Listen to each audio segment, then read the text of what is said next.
আমাদের যে 38 নাম্বার প্রবলেমটা, সেখানে কি বলা আছে, input marks and print pass if marks is greater than or equal 40, otherwise fail.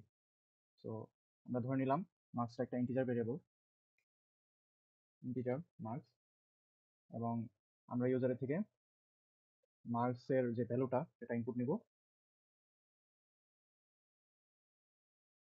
Input marks, এবং আমরা চেক করব যে মার্কসের ভ্যালুটা গ্রেটার দেন অর ইকুয়াল 40 কিনা। সিচুয়েশনটা যদি ট্রু হয়, অর্থাৎ মার্কস যদি 40 বা তার বেশি হয়, ইয়েস, যদি বেশি হয় আমরা কি করব, প্রিন্ট করব পাস। অথবা যদি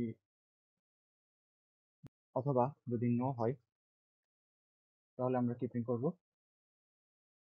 ফেল।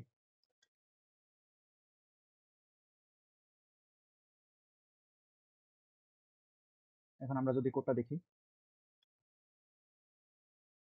প্রথমেই ইনক্লুড করে নিলাম কি, স্ট্যান্ডার্ড ইনপুট আউটপুট যে হেডার ফাইলটা সেটা ইনক্লুড করলাম।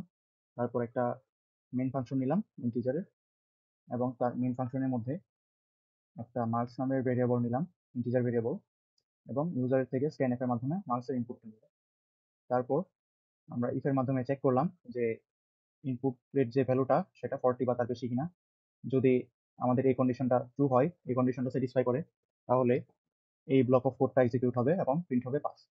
আর যদি না হয়, তাহলে এই ব্লক অফ কোডটা এক্সিকিউট হবে এবং প্রিন্ট হবে ফেল।